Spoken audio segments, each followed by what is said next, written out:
Halo anak-anak, selamat pagi untuk semua. Apa kabar? Amin. Baik, perkenalkan, nama saya Ermelinda Obe, biasa dipanggil Erma. Di sini saya akan membawa mata pelajaran tentang katekese umat. Saya dari Universitas Sekolah Tinggi Pastoral Santo Petrus Keuskupan Atambua. Baik, sebelum kita mulai dengan kegiatan pembelajaran kita hari ini, marilah kita mengawali dengan doa pembukaan. Marilah kita berdoa dalam nama Bapa dan Putra dan Roh Kudus. Amin. Ya Allah, Bapa dalam kerajaan surga bersama Bunda Maria, puji dan syukur kami aturkan di depan hadirat-Mu yang kudus. Karena begitu besar cinta dan kasih-Mu kepada kami, sehingga Engkau mendampingi kami dari tadi pagi kami berangkat dari rumah hingga kami tiba di tempat ini dengan keadaan baik dan selamat. Sekarang ya Tuhan, kami akan memulai dengan mata pelajaran kami pada hari ini. Kiranya Tuhan, Engkau selalu melindungilah kami, agar apa yang kami pelajari pada hari ini semuanya bermanfaat bagi masa depan kami. Nama-Mu yang selalu kami puji, kini dan sepanjang masa. Amin. Dalam nama Bapa dan Putra dan Roh Kudus. Amin. Baik setelah kita berdoa, marilah kita mengecek kehadiran. Adriana Bano hadir? Oke, hadir. Alfreda Melisa Hoar hadir. Bartolomeus Bratetik hadir. Irene Krismanahak hadir. Imelda Lucindra Alai hadir. Maria Fsiki hadir. Filomena Pereira hadir. Raimundus Rao hadir.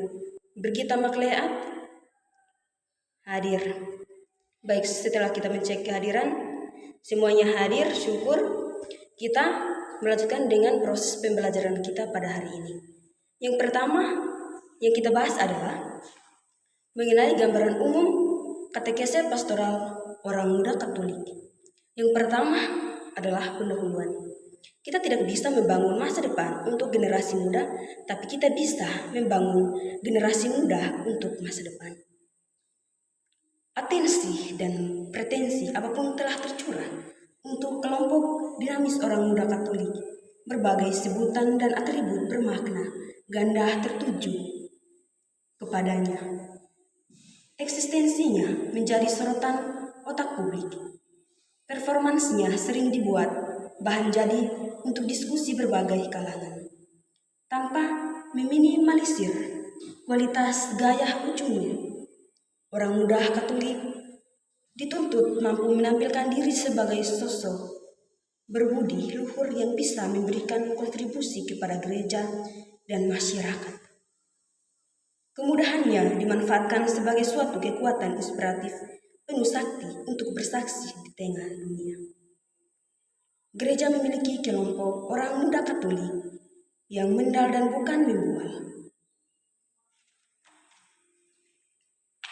Yang berikut, relasi dan interaksi yang dirancang bangun sangat signifikan sebagai peluang emas untuk mengaktualisasikan dirinya sekaligus menjadi media promosi untuk merebut pengakuan publik bahwa mereka juga merupakan bagian integral yang potensial dari gereja dan masyarakat yang mempunyai andil dan tidak sekedar pelengkap penderitaan sosial.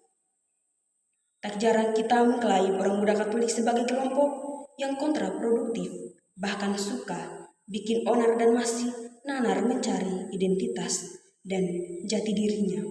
Boleh-boleh saja, namun jangan sampai mendiskreditkan mereka dalam ikhtiar bersama membangun gereja dan masyarakat yang kuat iman, erat rasa memanusiakan dan toleran. Biarkan mereka meniti pengembaraannya tanpa kendala superioritas. Coretan gagasan ini merupakan suatu bentuk perhatian dan kepedulian terhadap orang muda Katolik, walau terlalu kecil faedahnya. Boleh Anda berbagi, kasih kepada mereka, tapi jangan pikiran, sebab mereka punya pemikiran sendiri. Boleh Anda berikhtiar solidar dengan mereka, tapi tidak menjadikan mereka seperti Anda. Karena kita masing-masing ini mempunyai solidar masing-masing. Yang berikut, hidup ini bukan tentang menunggu badai yang pasti berlalu, tapi tentang bagaimana kita belajar menerima di dalam guguran hujan. Kenalilah diri sendiri sebelum Anda memperkenalkan diri dan sebelum Anda mengenal orang lain. Karena diri sendiri lebih penting daripada orang lain. Dengan demikian, Anda bisa membawa diri. Nilai sebuah persahabatan tidak ditentukan oleh seberapa besar pengorbananmu, tapi cara untuk memandang mereka sebagai persahabatan. Tuntutan untuk saling memahami memang ada, tetapi yang lebih penting adalah jangan ada pamrih. Yang pertama adalah asertif. Dalam upaya meningkatkan kualitas rasa memiliki terhadap orang muda Katolik, sangat diharapkan pembina atau pendamping memiliki sikap terbuka atau bukan buka-bukaan, yang asli, tidak imitatif, tidak berpura-pura atau munafik, atau melalui yang pertama menunjukkan performance yang wajar, hati yang tulus, katakan sejujurnya, tidak berpura-pura atau munafik atau hipokrit. Yang kedua adalah membangun suasana kebersamaan yang didukung oleh motivasi, sekaligus dijadikan daya dorong yang ampuh untuk memberi diri, mengabdikan diri secara total. Memimpin bukan mengatur mereka menuju pembentukan kepribadian yang integral. Yang ketiga adalah semangat kesederhanaan untuk menyatakan yang sebenarnya dan objektif dengan menggunakan bahasa atau gaya bahasa in group yang tidak menyinggungkan perasaan mereka agar tetap terjaga atau terpelihara suasana kekitaan. Yang keempat adalah terbuka mengakui kekurangan, berani berkata maaf apabila ada salah atau keliru yang sudah dibuat. Karena dengan kata maaf, orang bisa memaafkan kita dan kita selalu kerjasama dengan baik. Yang kelima adalah bersikap ksatria dalam menerima kritik dan tidak cepat-cepat membela diri secara frontal untuk membenarkan diri. Karena kita sebagai manusia, kita selalu berbuat salah. Terbuka untuk rela berkorban demi kebutuhan kau dan aku. Waktu, tenaga, pikiran, perasaan dan jiwa sampai pada materi rela dicurahkan demi tergapainya suatu cita-cita, harapan, tujuan, dan idealisme yang disepakati bersama. Yang ketujuh adalah terbuka dalam memberi pujian, dukungan atau syukur tanpa keterpaksaan. Tujuannya untuk menumbuh kembangnya rasa percaya diri mereka untuk bertambah, menambahkan apa keterampilan mereka sebagai seorang pemimpin. Yang kedua adalah intensif. Siapapun dia pasti ingin mendapatkan perhatian karena dia juga sebagai manusia. Yang memadai, tidak abu-abu. Apalagi kelompok orang muda itu, mereka sangat membutuhkan perhatian yang spontan dan bukan dibuat-buat. Yang pertama, perhatian yang mengata dalam selalu ada atau hadir bersama mereka, bersama merasa solidar, senasib, sepenanggungan, tanpa menciptakan jarak atasan bawahan, apalagi bermental superioritas.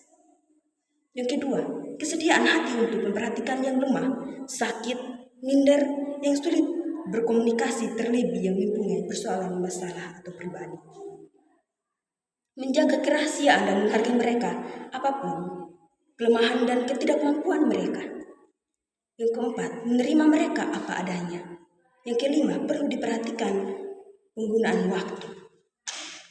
Yang berikut, perhatian yang tidak diskriminatif, pilih-pilih atau berat sebelah. Karena menjadi seorang pemimpin tidak membedakan atau mengemaskan orang lain. Kita melihat semuanya sama. Yang berikut, mengingat bahwa kegiatan pendampingan suatu pembinaan tersebut, subjek binanya adalah kelompok orang muda Katolik, maka perlu juga diperhatikan satu atau dua hal yang berkaitan dengan perkenalan identitas dan maknanya. Yang pertama, maknanya. Bukan basa-basi, penting dan mendesak, relasional, integral, animasi. B. Apa adanya, sederhana, langsung, jenaka, jelas. C. Ada apa-apanya, eratnya, tali kasih, tumbukan simpatik, empatik, tumbukan rasa memiliki.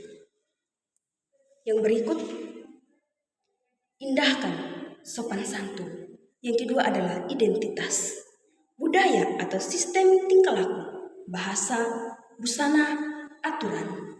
Yang kedua, keberadaan, posisi, peran, dan fungsi. Yang berikut, pendidikan, tingkat pendidikan atau spesialisasi. Yang ketiga adalah elemen, nama penggunaan kodrat, mutu atau sifat yang dominan dari sesuatu yang disebutkan.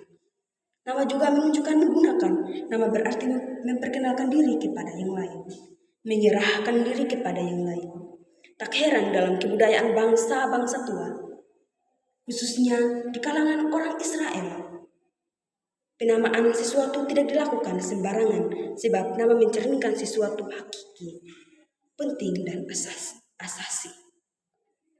Nama yaitu tanda asal atau agama, kodrat, mutu, asasi, dan update. Yang kedua, tempat tanggal lahir, zodiak, emosional, kedekatan, keterbukaan, dan kerjasama.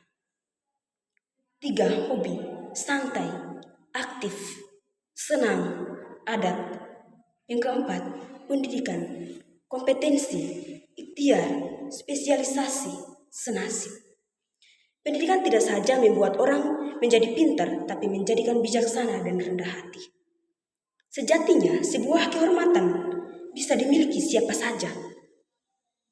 Yang berpendidikan, tapi kebijaksanaan dan merendahkan hati tidak selalu datang dari orang yang terhormat dan berpendidikan, melainkan siapa yang merendahkan hati untuk orang lain dan bekerja sama orang lain dan merangkul semua orang sebagai seorang pemimpin.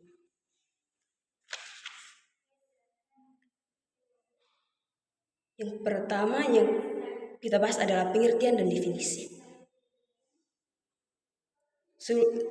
Pastoral atau pastoral of faith, tugas seluruh umat Allah, iman dan awam untuk membantu dan melayani populus.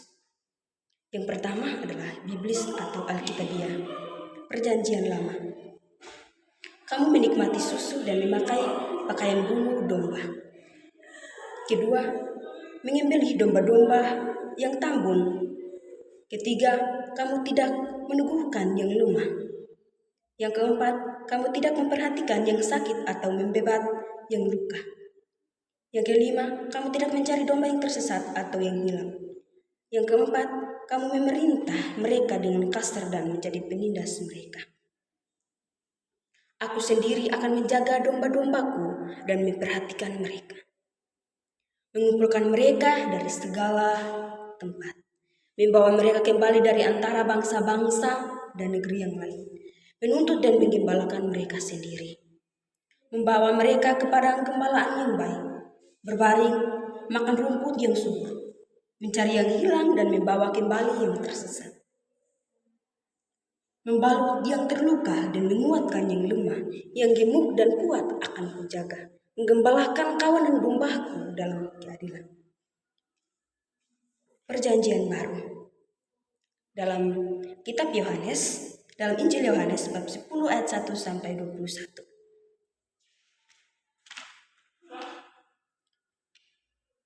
Kualitas gembala. 1. Mempunyai kekuatan dan keberanian membela kawanan dombanya. Yang kedua, mengenal nama dan karakter kawanan dombanya. 3. Siap sedia, selalu sepanjang waktu dan penuh perhatian pada kawanan dombanya. Memiliki kesabaran tinggi akan perilaku kawanan dombanya. 5. Memiliki kebaikan hati tak terbatas dan melulu berbagai kasih tak terhingga untuk kawanan dombanya. Yang keenam, berjiwa penuh pengorbanan tahu risiko dan penuh daya juang mencari solusi dan penuh pengertian terhadap mereka. Ketujuh, melupakan kepentingan pribadi dan mengutamakan kepentingan atau kebutuhan kawanan dombanya sampai nyawa jadi taruhannya. Yang berikut adalah partisipatif. Mengambil bagian, ikut serta, terlibat. Maka pastoral partisipatif dimaknai sebagai suatu aksi untuk melibatkan diri secara penuh dalam setiap bentuk karya pastoral. Kedua, transformatif. Suatu tindakan untuk mengubah atau jadi terbaru termasuk di dalam hakikat pastoral. Maka pastoral transformatif rumuskan secara tepat inti dari pastoral itu sendiri. Ketiga, definisi. Katekese pastoral orang muda Katolik, partisipatif, transformatif, suatu tindakan dan tugas, pelayanan serta gerakan melibatkan diri secara penuh dalam proses pendampingan dan penggembalaan terhadap orang muda Katolik untuk membaharui mereka menuju pribadi yang dewasa dalam berpikir, bersikap, bertindak, dan beriman sebagai warga gereja dan masyarakat. Dalam tindakan pelayanan tersebut, kedua komponen atau pelayanan dan kaum muda sama-sama terlibat, diperbaharui, dan apresiatif. Santo Ignatius Loyola, ya Tuhan, ajarilah aku melayani, memberi dan tidak menghitung berapa hasilnya. Kehilangan sahabat bukanlah kehilangan harga diri, tapi kehilangan harga diri terkadang ulah sahabat. Kedua, usia dan masa. Satu, bigot konstan dan pahala. Masa pubertas berada pada rentang usia antara 15 sampai 18 tahun. Dan masa adolesen dalam usia 18 sampai 21 tahun. Kedua, urlo, masa pubertas berpikir antara 13 tahun sampai 21 tahun. Yang ketiga, Geshalt Psikos Amerika, masa remaja 12 sampai 15 tahun. Masa tofan dan badai. Yang pertama, yaitu remaja awal. Merasa heran akan perubahan yang terjadi dalam tubuhnya. Mudah terangsang secara erotis, tertarik kepada lawan jenis, sulit mengerti dan dimengerti oleh orang dewasa. B. Remaja Madia. Sangat membutuhkan kawan-kawan, ada tendensi mencintai diri sendiri, menyukai teman-teman yang mempunyai kesamaan sifat. Remaja akhir merupakan masa konsolidasi menuju periode dewasa yang ditandai dengan 5 hal. Yang pertama, minat semakin mantap terhadap fungsi-fungsi intelek. Yang kedua, ego mencari kesempatan untuk bersatu dengan orang lain dan mendapat pengalaman baru. Yang ketiga, terbentuknya identitas seksual yang tidak akan berubah. Yang keempat, egosentrisme atau terlalu pusatkan perhatian pada diri sendiri, diganti dengan keseimbangan antara kepentingan diri dan kepentingan orang lain. Yang kelima, tumbuh dinding yang tinggi memisahkan diri pribadinya dan masyarakat umum. Yang keempat, Alexander A. Schneider, masa remaja adalah suatu periode transisi di mana secara psikologis seseorang berada pada posisi di atas kekanak-kanakan dan pada sisi lain berada jauh di bawah kedewasaan. Yang keempat, orang muda. Biblis. Yang pertama, Biblis atau Alkitabiah, Perjanjian Lama. 1 Samuel bab 9 ayat 2. Si orang muda yang elok rupanya, tidak ada seorang pun dari antara orang Israel yang lebih elok daripadanya. Bahasa Inggrisnya, Wowes Henderson, young man there was other Israelite Samer Desau. Dalam kitab Amsal bab 22 ayat 6, didiklah orang muda menurut jalan yang patut. Kitab Yesaya bab 40 ayat 30, orang-orang muda menjadi lelah dan lesu, dan teruna-teruna jatuh tersandung. Dalam kitab 2 Tawarik bab 34 ayat 3, ketika ia atau Yosia masih muda belia, ia mulai mencari Allah Daud, bapak leluhurnya. Yang berikut kitab Daniel bab 1 ayat 4, orang-orang muda yang tidak ada sesuatu celah, yang berperawakan baik, yang memahami berbagai hikmat, berpengetahuan banyak dan mempunyai pengertian tentang ilmu, yakni orang-orang yang cakap kerja dalam istana raja.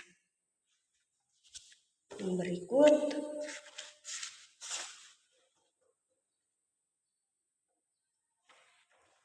B, yaitu Perjanjian Baru. Dalam Injil Lukas, dalam Injil Markus bab 10 ayat 20, lalu kata orang itu kepadanya, Guru, semuanya itu telah kuturuti sejak masa mudaku. Markus bab 14 ayat 51, ada seorang muda yang pada waktu itu hanya memakai sehelai kain lenan untuk menutup badannya, mengikuti dia. 1 Timotius bab 5 ayat 1, tegurlah orang muda sebagai saudaramu, perempuan muda sebagai adikmu dengan penuh kemurnian. 1 Petrus bab 5 ayat 5, demikian juga kamu, hai orang-orang muda, tunduklah kepada orang-orang yang tua, dan kamu semua, rendahkanlah dirimu seorang terhadap yang lain, sebab Allah menentang orang-orang yang congkak, tetapi mengasihani orang yang rendah hati. Dari beberapa kutipan teks kitab suci Perjanjian Lama dan Perjanjian Baru, secara yang implisit dan eksplisit berbicara tentang orang muda, dapat diambil sarinya sebagai berikut. 1. Kelompok manusia yang masih membutuhkan pelayanan atau penggembalaan. 2. Mendampingi, membina, mengajar, mendidik mereka untuk betul-betul menjadikan Kristus sebagai norma tingkah laku, hidup, karya, dan perutusannya, menjadi murid-murid Kristus. Yang ketiga, mereka adalah ciptaan Allah yang patut dihormati dalam rangka turut membangun kerajaan Allah di muka bumi.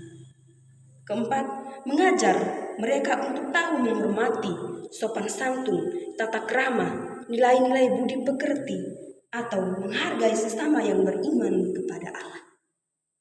2. Dokumen Gereja Konsili Vatikan II. A. Ad Gentes.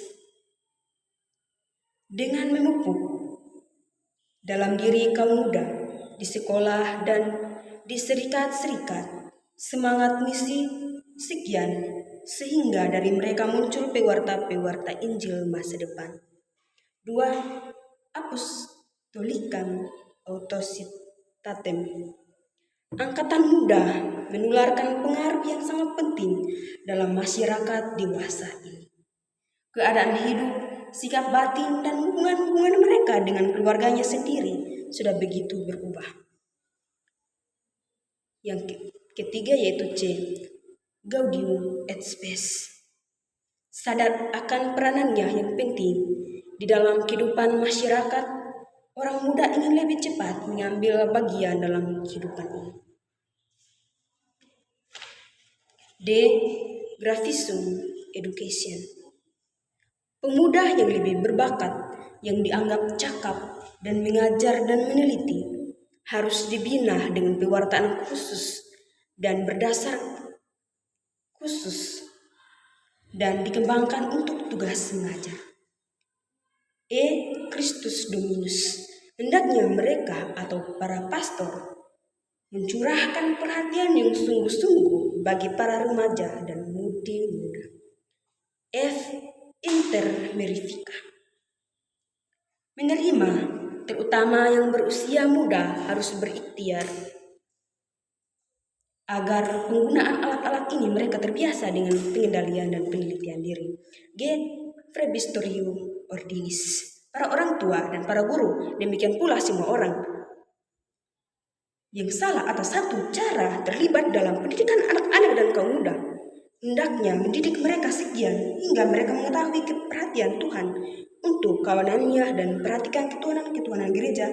Lantas bersama Nabi menjawab panggilan Tuhan. Ini aku, utuslah aku, dalam kitab Yesaya bab 6 ayat 8. Gereja di Asia. Kalau angkatan muda memegang harus mencari pelaksanaan efektif misi, gereja perlu menyelenggarakan kepada mereka reksa pastoral yang sesuai.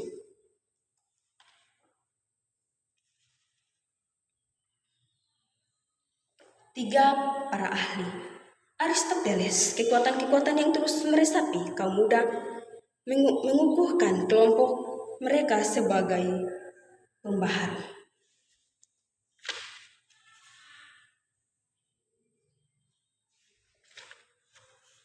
Yang kelima, spiritualitas. Kata spiritualitas berasal dari Santo Paulus yang menggunakan kata pneumatikos atau spiritus, spiritus santo, yang dalam arti apapun mendapat ciri atau dipengaruhi oleh Roh Allah. Spiritualitas melibatkan setiap aspek kehidupan, baik secara individu maupun bersama-sama. Spiritualitas telah digunakan untuk menggambarkan cara-cara khusus untuk mengalami dan memupuk hidup dalam Kristus. Spiritualitas dipahami juga sebagai keterarahan batin dalam sikap yang diambil. Keterarahan berdasarkan sesuatu rohani yang mengandung cita-cita menjiwai seluruh diri, seluruh cara bersikap dan bertindak seseorang. 1 John Paulus 2. Yesus Kristus harus menjadi pusat spiritualitas orang muda Katolik, sumber inspirasi hidup, kepribadian, panggilan dan tugas perutusannya. Bruno Mann, mereka berada dalam 5 cerita. Yang pertama, hidup dalam keterasingan. Kedua, tidak menggereja. Ketiga, hidup dalam ketidakpuasan. Keempat, tak kenal. Kelima, semau aku. Yang keenam, persepsi pembinaan. Pembinaan sebagai pendampingan berarti berada di samping atau besider, terhindar dari penggiringan ke arah kepentingan pembina. Tujuan menghalalkan cara. Yang pertama, membangun kesadaran mereka akan eksistensi dan situasi lingkungan menuju kematangan pribadi. Menciptakan iklim yang harmonis yang memungkinkan subjek bina dapat terbina dan membina diri sendiri. Yang kedua adalah pembinaan sebagai pelayanan. Kebahagiaan mereka hanya bisa terwujud melalui pelayanan sampai kepada tindakan atau aksi nyata. Apabila mereka mengalami kehadiran sikap dan perilaku pembina sebagai pelayanan dan abadi yang bebas tanpa pamrih, mereka juga akan bertumbuh dalam semangat pelayanan dan pengabdian. 3. Pembinaan sebagai perwujudan cinta, cinta sejati. Sedangkan akan menghasilkan pribadi tanpa dasar cinta sejati. Tidak ada daya pelayanan dan daya juang, apalagi daya tahan. Yang dominan cuma keluhan, omelan, dan saling mempersalahkan. Cinta sejati mendorong kita untuk mengabdikan diri dengan sungguh-sungguh, siap dan berani menghadapi risiko. Tanpa cinta sejati, tidak ada kreativitas. Yang ada cuma rutinitas. Kita diberi semangat untuk mencari model kegiatan yang produktif agar memikat dan mengikat mereka untuk komitmen pada nilai kebersamaan dalam komunitasnya. 4. Pembinaan sebagai pemberdayaan. 1. Mengadarkan dan membebaskan. 2. Memekarkan potensi dan membangun kepercayaan diri. 3. Menumbuhkan keberadaan profetis kritis bertanggung jawab. 4. Mendorong untuk berperan sosial aktif. Jadikan hatimu laksana air, membasuh keletihan dan memberi kehidupan, agar yang disegarkan mampu memaknai kehidupan ini jauh dari sekedar dilahirkan dan ada. Cinta. Setangkai mawar pembawa pesan, mereka indah di berada hati. Dan degup jantung yang kian mengecam dalam pengharapan yang belum terjawab. Tapi memang cinta memiliki kesanggupan menunggu. Yang ketujuh, kompetensi. 1. Kesadaran diri. Yang pertama, kesadaran diri atau emosi. Kedua, penilaian yang akurat. 3. Kepercayaan diri. 2. Pengolahan diri. 1. Pengendalian diri. 2. Transparansi. 3. Kemampuan adaptasi. 2. Transparansi. 3. Kemampuan adaptasi. 4. Prestasi. 5. Inisiatif. 4. Optimisme. 3. Kesadaran sosial. Yang pertama, empati. Kedua, sadar berorganisasi. Ketiga, pelayanan. 4. Mengolah relasi. Inspirasi. Pengaruh. Kembangkan orang lain. Kata lisator perubahan. Olah konflik. Kerja tim dan kolaborasi. Yang ketiga. Yang kelima, gaya pembelajaran. Yang pertama, pengalaman nyata. Yang kedua, refleksi. Ketiga, membangun model. Keempat, trial and error. Cinta menyimak rahasia hati di tepian musim dan kabut. Kegalauan merendah di antara gugusan bintang. Nada-nadanya sendu, tapi tak mudah menghapus memori yang pernah ada. Kedelapan, pedoman kerja orang muda Katolik atau sebuah alternatif internal. OMK adalah orang muda Katolik yang sedang bertumbuh dan berkembang sebagai putra-putri Allah, sebagai generasi pembaharu dan penerus yang mempunyai peran signifikan dalam kelangsungan hidup gereja, bangsa dan tanah air tercinta Republik Indonesia. Usia mereka berkisar 13 sampai 30 tahun dan belum atau tidak menikah. Patokan usia disesuaikan dengan sikon, paroki atau setempat. OMK atau orang muda Katolik merupakan wadah resmi gereja yang terdapat dalam tiap-tiap atau bagian integral paroki, menampung semua orang muda Katolik yang secara teritorial berdomisili dan hidup di wilayah paroki tersebut.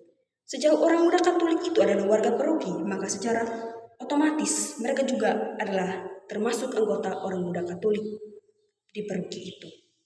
Struktur wadah OMK mengikuti struktur teritorial dan tingkat paroki sampai ke tingkat KUB atau kelompok umat berbasis, misalnya paroki, stasi, kapela, dan KUB. 1. Landasan dan asas. Pastoral orang muda Katolik bersumber pada penyelenggaraan ilahi, rencana keselamatan Tuhan bagi umatnya yang dinyatakan dalam diri Yesus, dalam wujud sabda, sikap hidup, tindakan, serta karya-karyanya. Landasan iman Katolik yang berarti relasi persoalan yang akrab dengan Allah yang hadir dan hidup dalam diri putranya, diteruskan oleh karya Roh Kudus melalui para rasul, seperti yang tersurat dalam kitab suci. Ajaran gereja, dokumen Konsili Vatikan II, hukum gereja, hasil keputusan atau refleksi konferensi Wali Gereja Indonesia, Keuskupan dan Kesaksian Hidup. Asas Pancasila dan Undang-Undang Dasar 1945 dalam cahaya iman Katolik. Berarti segala aktivitas orang muda Katolik selalu dalam konteks memahami, menghayati, mengamalkan dan melestarikan nilai-nilai budaya, nilai-nilai luhur bangsa yang terrumus dalam Pancasila dan Undang-Undang Dasar 1945. 2. Orientasi dan sasaran. Orientasi. Berkembangnya MK menjadi tangguh, tanggap, ulet dan terlibat aktif dalam hidup gereja bermasyarakat sesuai arah dan tujuan pembangunan nasional keuskupan paroki. Untuk itu OMK perlu dilayani untuk menemukan, memperoleh dan memiliki nilai-nilai moral, sikap Kristiani dan cinta tanah air, memiliki suara hati, moral yang benih, kebebasan dan tanggung jawab pribadi yang berdaya cipta, yang sadar diri sebagai anggota gereja dan warga negara sambil meyakini dirinya sebagai generasi pembaharu. Sasaran. Pembentukan dan pengembangan kelompok-kelompok basis. Pengadaan dan pelatihan para penggerak atau pengurus dan pembina OMK. Pembinaan iman Katolik dan penanaman nilai-nilai Kristiani yang berkualitas seperti militansi sebagai rasul-rasul muda, keterbukaan, rela berkorban, persaudaraan dan krisis prinsipil. Pembinaan kepribadian yang mandiri dan tahan banting. Pembinaan mental dan moralitas Katolik yang patriotik. Keterlibatan dalam hidup gereja dan masyarakat secara aktif. 3. Pembinaan iman dan kegerejaan. Kehidupan iman. 1. Mengetahui kebenaran iman dan agama serta ajaran sosial gereja. 2. Menyerahkan diri kepada Allah yang semakin personal. Menghayati hidup rohani dalam doa dan perayaan sakramen-sakramen serta ibadat sebagai wujud persekutuan dengan Allah, iman bersama seluruh umat Allah. 3. Menggemuli hidup sehari-hari sebagai perwujudan iman, pertemuan dengan Allah, hidup umat Allah. Kehidupan gereja. 1. Semakin menghayati iman pribadi bersama seluruh umat. 2. Melibatkan diri dalam berbagai bidang kehidupan masyarakat dan pelayanan gereja dengan diri kemudaannya. 3. Membuka diri terhadap panggilan perutusan entah hidup berkeluarga, imam, biarawan biarawati atau awam tidak menikah. 4. Kemandirian dan kehidupan bersama.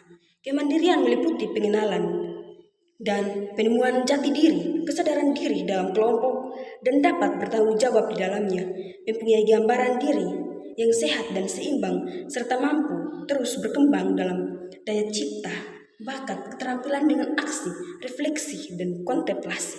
Kehidupan bersama meliputi kemampuan bergaul, bersosialisasi atau adaptasi menjadi keakraban yang sehat dengan orang lain.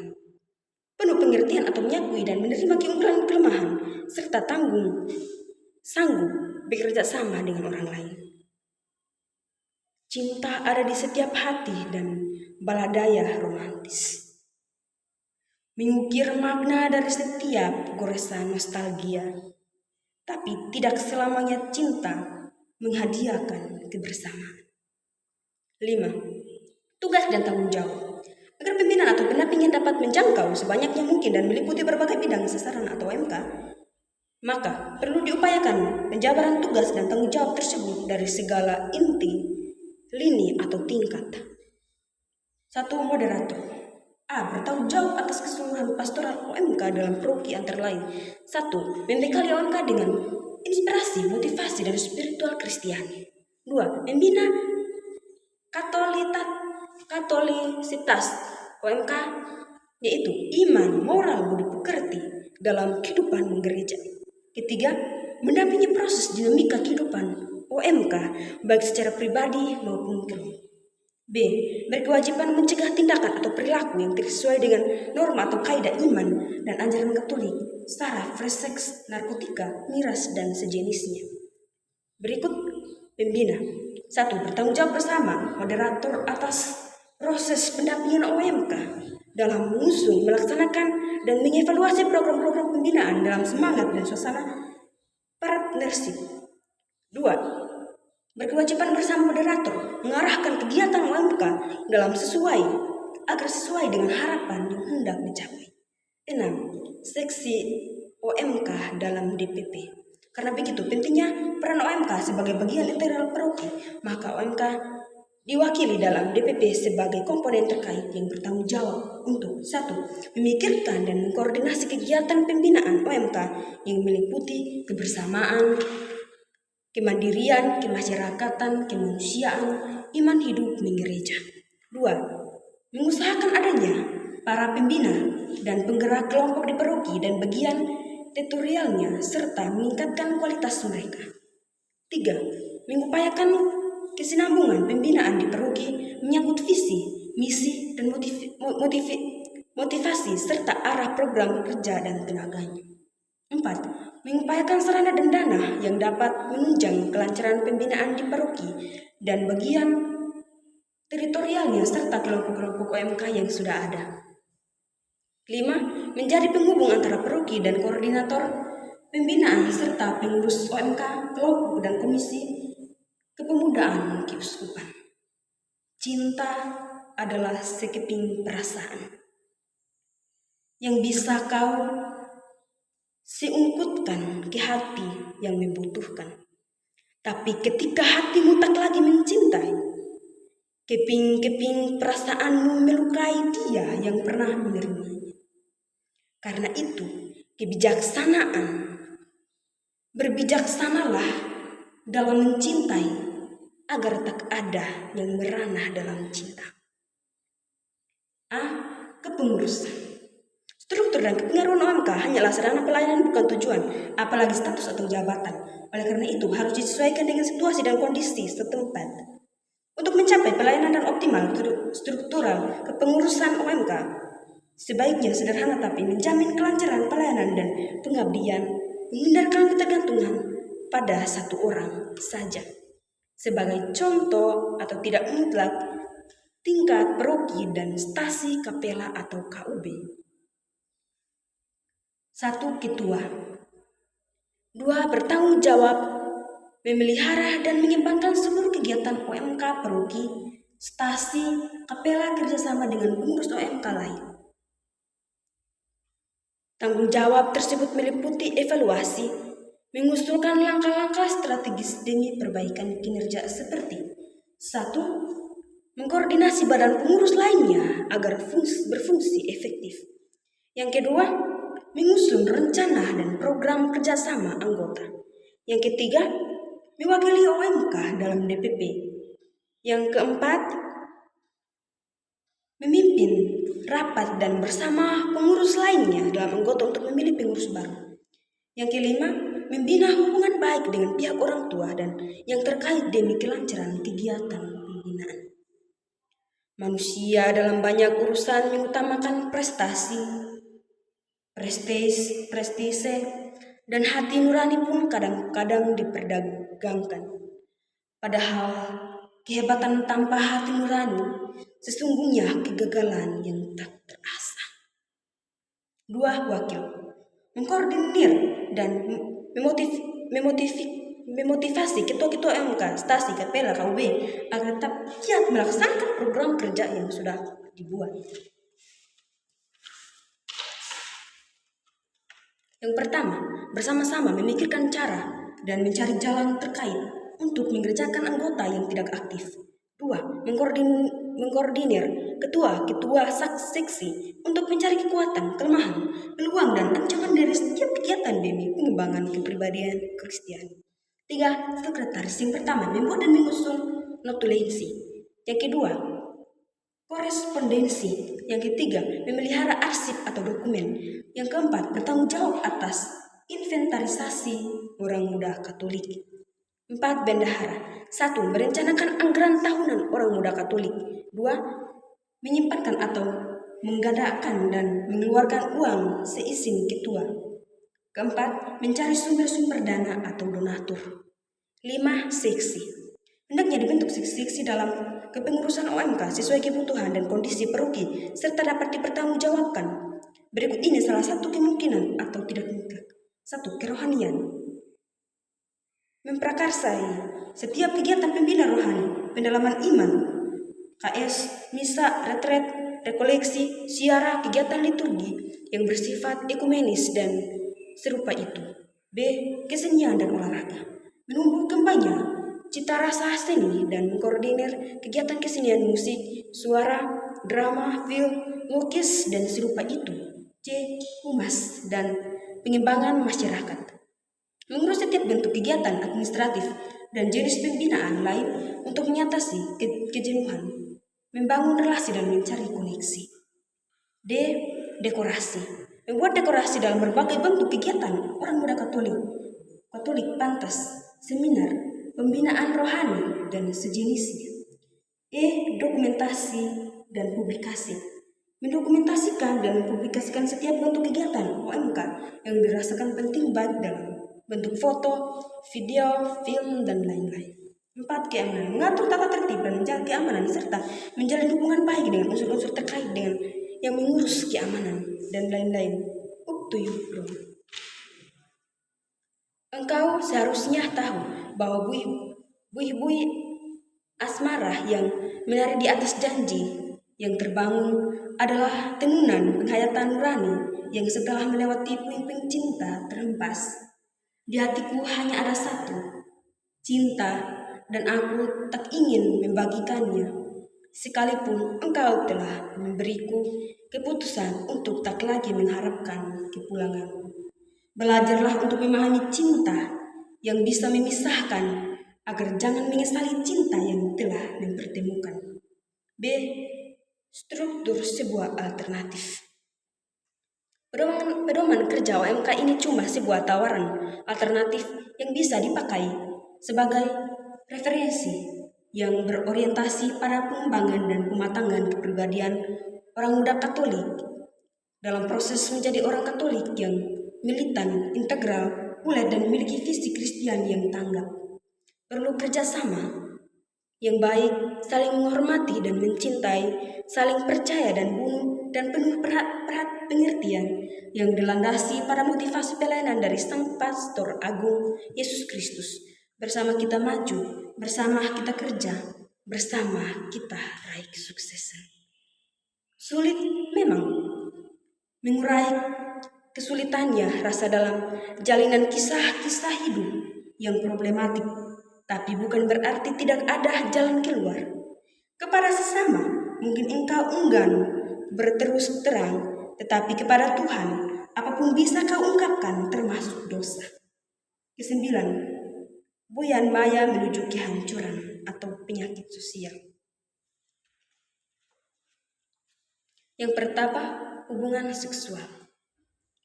Kaulah muda termasuk mahasiswa belum sepenuhnya memahami makna hubungan seksual, kurang mampu mengontrol diri atau dorongan seksual, keinginan untuk mereksperimen dan melakukan hubungan seksual sebelum waktunya.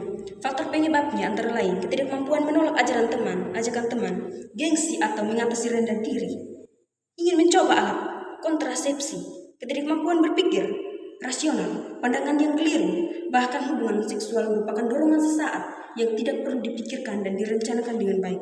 Berubah norma masyarakat tentang cinta, hubungan seksual dan perkawinan, adanya mitos yang salah dan berpengaruh pornografi di dalam masyarakat. 2. Penyakit menular seksual. Penyakit menular seksual atau penyakit kelamin adalah sekelompok penyakit penularannya terutama melalui hubungan seksual. 3. HIV atau AIDS. HIV akronim dari Human Immunodeficiency Virus. Jika seorang terinfeksi HIV, maka virus ia akan menyerang sel darah putih dan jadi timbul berbagai gejala penyakit. 4. Narkoba.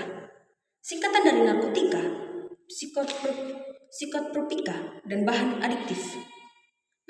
Narkotika meliputi opium, kokain, kanabis, ganja, dan marijuana.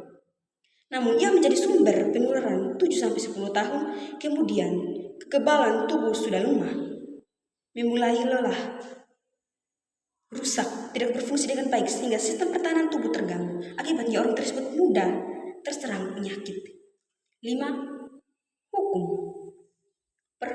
Permainan akal mulus, begitu mulus tampil dengan nada ritmis dan mulutnya terus diputar-putar. Lembaran-lembaran kitab hukum kerap dibolak-balik, dibilik terkunci lantas manusianya ikut terserat-serat putar balik membebaskan hukum. Itulah realitas eksistensi hukum yang mengalami dinamika proses baik buruk tiada henti. Esensi hukum perlu dicerahkan agar tidak salah urus dalam berlangkah. Yang keenam, kekuasaan. Penguasa biasa main-main kuasa sampai tidak bisa puasa. Selalu ingin berikhtiar, bikin langgeng, dan abadi kursi, takhta, dan batengi singgasananya. Orang-orang jujur dibikin diam tanpa tutur, sampai jadi terpelur, berlumur dusta dan dipaksa menipu. Para pembobol berlenggang kangkung seenaknya tanpa malu-malu terus. 6. Suksesi. Kala itu mulutnya penuh manis, serangkaian kata-kata dan lebih licin dari mentega. Lidahnya terjujur mengumbar janji penuh dusta.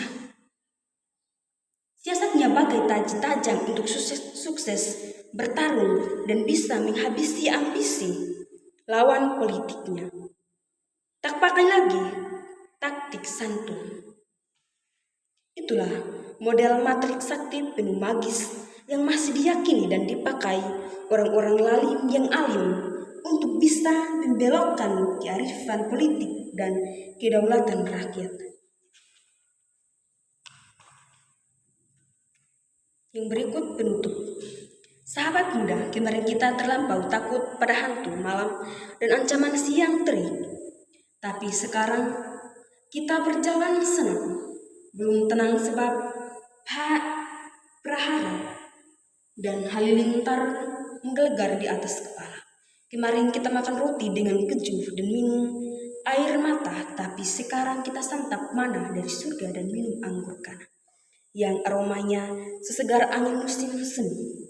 Kemarin kita adalah mainan di tangan takdir, tapi kini takdir telah tersadar dari mabuknya, lantas bermain tertawa. Kita tidak mengusulinya, melainkan berjingkrak di belakang kita. Kemarin kita masih membakar dupa demi sang berhala dan terpaksa menyerahkan kurban. Namun hari ini kita mengulur kemengan dengan wangian semerbak untuk sang Khalik yang maha indah, yang telah membangun kenisa abadi di hati kita. Kemarin kita meladeni nabi-nabi semu dan tukang sihir yang lalim. Namun hari ini waktu telah berubah dan merubah kita. Kita berani menantang sang surya dan mendengar nyanyian sukma. Tidak ada yang bisa menguncangkan samudera kecuali badai. Kita beranjak serangkah pergi. Tangan kita terulur kasih bagi kasih. Kepala kita dingin seia sekata tanpa berputar balik. Hati kita pinta pada sang pencipta tanpa retak menjelang pecah. Yang muda yang bercinta namun tidak cuma kata. Yang muda yang berkarya namun tidak cuma memperkaya. Yang muda yang masa depan namun tidak tumbuh kapan. Yang muda yang dinamis namun tak butuh pesimis. Yang muda akan optimis namun tidak perlu egois. Orang yang menjadi berkat bagi kehidupan orang lain tidak akan menyimpan berkat itu hanya untuk dirinya sendiri. Keputusan tersulit adalah ketika terlalu lelah untuk bertahan, tapi terlalu sulit untuk melepaskan.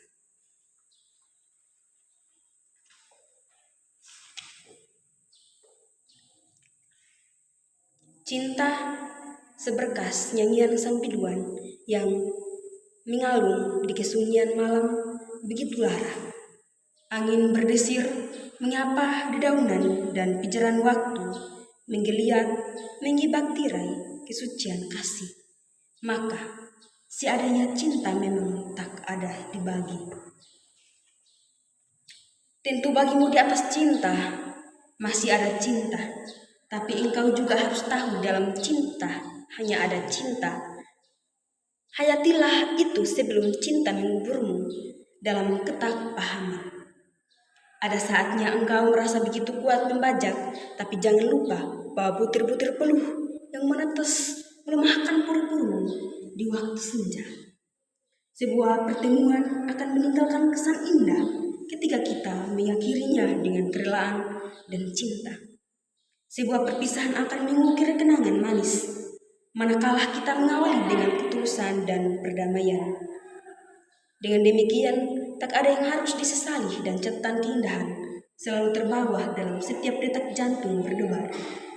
Melupakan seseorang yang telah memberimu banyak kenangan indah adalah hal yang teramat sulit, tapi jika itu yang terbaik, maka relahkanlah.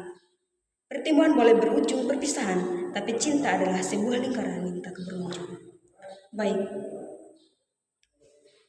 hari ini materi kita sudah cukup sampai di sini. Kita akan lanjut untuk minggu depan nanti. Terima kasih atas perhatian untuk semua. Semoga apa yang kita sudah bahas bersama pada hari ini bermanfaat bagi masa depan kita semua.